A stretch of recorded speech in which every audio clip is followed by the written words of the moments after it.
Halo semuanya! Adakah kisah yang lebih menyentuh hati daripada cinta yang mampu menantang maut itu sendiri? Di tengah pusaran waktu dan legenda abadi, tersemat sebuah narasi kuno dari peradaban Yunani yang tak lekang oleh zaman, perjalanan Orpheus ke dunia bawah. Kisah ini bukan sekedar mitos belaka, melainkan cerminan mendalam tentang daya magis musik, keteguhan hati seorang kekasih, dan batas tipis antara harapan dan keputusasaan. Kita akan menyelami lebih dalam perjalanan epik Orpheus, mengungkap bagaimana cinta abadi mampu mendorong seseorang melampaui batas yang tak terbayangkan, bahkan menembus gerbang kematian itu sendiri. Bersiaplah untuk terhanyut dalam kisah pilu namun indah yang tak hanya menghibur, tetapi juga menyajikan refleksi mendalam tentang esensi keberanian dan pengorbanan. Kisah Orpheus berakar kuat dalam mitologi Yunani kuno, tempat para dewa dan pahlawan berinteraksi dengan takdir manusia. Orpheus sendiri bukanlah manusia biasa.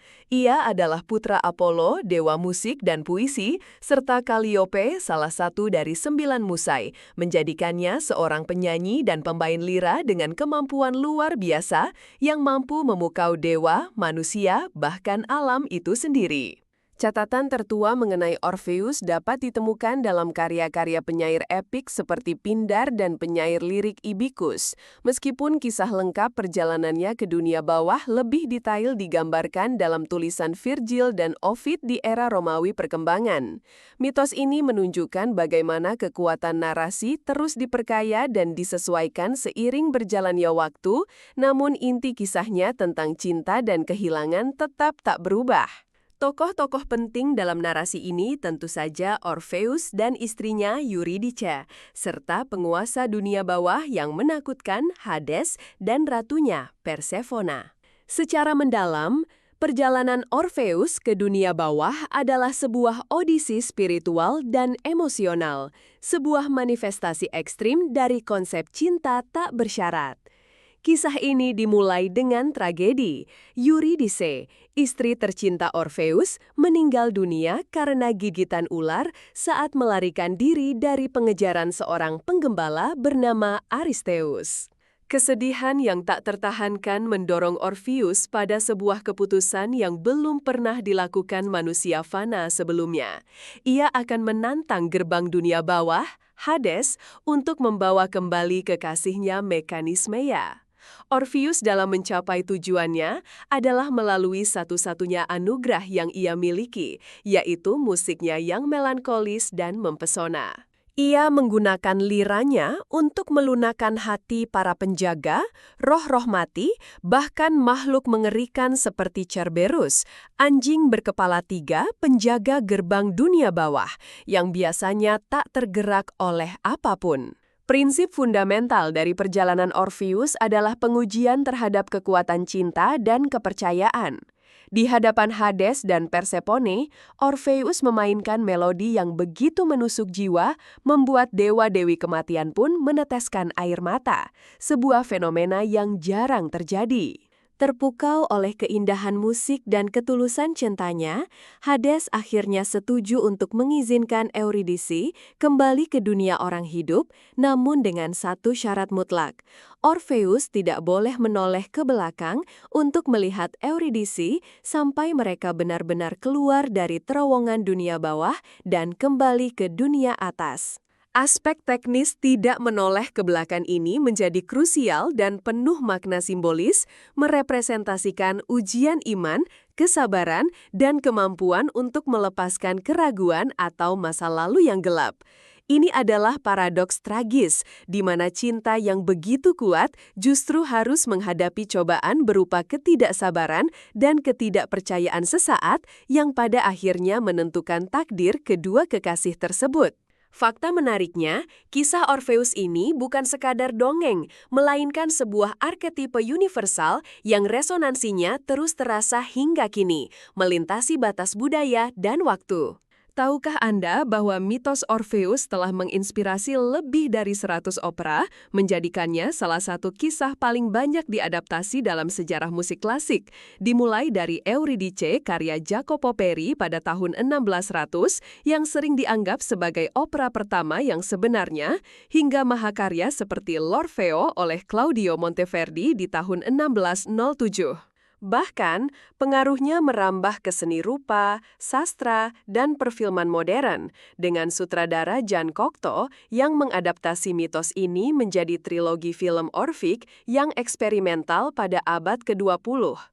Data ini menunjukkan bahwa daya tarik abadi kisah Orpheus terletak pada tema-tema universalnya, cinta yang melampaui kematian, kekuatan seni, dan kelemahan manusiawi yang dapat menghancurkan segalanya. Lebih dari itu, secara psikologis, beberapa penelitian dan analisis mendalam dari perspektif Jungian melihat perjalanan Orpheus sebagai metafora untuk proses individuasi, di mana sang seniman harus menghadapi bayangan atau sisi gelap diri, dunia bawah, untuk mencapai keutuhan. Tren adaptasi modern seperti musikal Broadway fenomenal Hadestown karya Anais Mitchell menunjukkan bagaimana mitos kuno ini masih sangat relevan untuk audiens kontemporer yang mencari makna di tengah kehilangan dan harapan. Studi kasus ini membuktikan bahwa meskipun berasal dari ribuan tahun yang lalu, kisah Orpheus tetap menjadi cermin bagi pengalaman manusia tentang duka, keberanian, dan kompleksitas cinta. Perbandingan dengan mitos katabasis atau perjalanan ke dunia bawah lainnya, seperti yang dilakukan Odysseus atau Aeneas, menyoroti keunikan Orpheus yang berani melakukan perjalanan ini semata-mata karena cinta, bukan untuk misi heroik atau mencari pengetahuan. Dampak dan implikasi kisah Orpheus terhadap masyarakat dan budaya sangatlah mendalam, terutama dalam membentuk pemahaman kita tentang kekuatan transformatif seni dan nilai cinta sejati. Secara sosial, narasi ini mengajarkan kita tentang kerentanan manusia di hadapan kehilangan dan bagaimana respons terhadap duka bisa mendorong tindakan yang luar biasa, bahkan melampaui batas logika. Implikasinya terhadap seni tidak terbantahkan. Kisah ini telah menjadi lahan subur bagi ekspresi kreatif, memberikan seniman berbagai media untuk mengeksplorasi tema-tema universal seperti penderitaan, penebusan, dan ambang batas antara hidup dan mati. Manfaatnya adalah kekayaan warisan budaya dan inspirasi tak terbatas yang diberikannya kepada generasi demi generasi, mendorong pemikiran filosofis tentang takdir, pilihan, dan konsekuensi.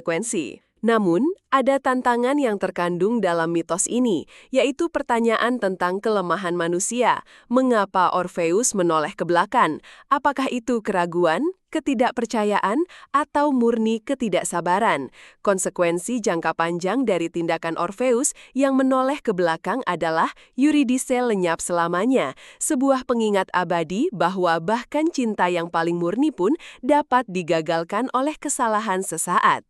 Ini adalah pelajaran pahit tentang pentingnya kepercayaan dan ketaatan terhadap aturan, bahkan ketika hati diliputi keraguan. Kisah ini secara efektif menggambarkan bahwa meski cinta mampu menaklukkan banyak hal, ia tetap harus berhadapan dengan keterbatasan dan godaan naluri manusia. Contoh nyata implementasi kisah Orpheus di dunia modern begitu melimpah dan bervariasi, menunjukkan adaptabilitas dan relevansinya yang tak lekang oleh waktu. Selain opera-opera klasik yang telah disebutkan, salah satu studi kasus paling sukses baru-baru ini adalah musikal Headstone karya Anais Mitchell yang memenangkan banyak penghargaan Tony dan Grammy. Musikal ini berhasil mentransformasi mitos kuno ini menjadi sebuah kisah kontemporer yang relevan dengan isu-isu sosial dan ekonomi modern, namun tetap mempertahankan inti emosional dari kisah Orpheus dan Euridice. Kisah ini bukan hanya sekedar reka ulang, melainkan sebuah reinterpretasi yang mendalam, membuktikan bahwa narasi klasik dapat terus berbicara kepada generasi baru. Di luar panggung, kisah Orpheus juga sering muncul dalam literatur, lukisan, bahkan video game sebagai simbol kepahlawanan yang gagal, tentang seorang yang berani mempertaruhkan segalanya, namun takluk oleh keraguan. Pembelajaran dari pengalaman Orpheus sangatlah universal. Ia mengajarkan kita bahwa cinta sejati membutuhkan lebih dari sekedar keberanian. Ia juga menuntut kepercayaan, kesabaran, dan kemampuan untuk melepaskan kendali. Kegagalan Orpheus yang menoleh ke belakang adalah sebuah peringatan akan rapuhnya kemenangan di hadapan godaan keraguan, sebuah pelajaran yang relevan dalam setiap aspek kehidupan kita. Melihat ke depan, potensi perkembangan kisah Orpheus tidak akan pernah ada habisnya. Dalam era digital dan eksplorasi kecerdasan buatan, kita mungkin akan melihat adaptasi yang lebih eksperimental, di mana konsep dunia bawah dan kebangkitan dimaknai ulang melalui lensa teknologi. Tren masa depan mungkin akan menantang definisi kematian dan cinta abadi itu sendiri, seiring dengan kemajuan ilmu pengetahuan yang memungkinkan kita memikirkan kembali batas-batas keberadaan. Mitos Orpheus akan terus berfungsi sebagai lensa untuk merefleksikan keinginan manusia yang tak pernah padam untuk mengatasi kehilangan dan mempertahankan koneksi yang mendalam. Sebagai kesimpulan, perjalanan Orpheus ke dunia bawah adalah salah satu kisah paling kuat dan menyentuh hati dalam mitologi, sebuah alegori abadi tentang cinta yang menantang kematian dan kerapuhan jiwa manusia. Ini mengingatkan kita bahwa kekuatan seni dapat menggerakkan bahkan hati yang paling keras, dan bahwa cinta sejati adalah kekuatan yang tak terlukiskan meskipun seringkali harus diuji oleh kelemahan kita sendiri. Kisah ini mendorong kita untuk merenung sejauh mana kita bersedia berjuang demi cinta dan mampukah kita menjaga kepercayaan di tengah kegelapan yang paling pekat. Mungkin yang terpenting dari semua adalah untuk belajar dari kesalahan Orpheus dan terus maju tanpa menoleh ke belakang, percaya pada kekuatan cinta yang membimbing kita. Terima kasih telah menonton. Jangan lupa like, share, dan subscribe channel ini.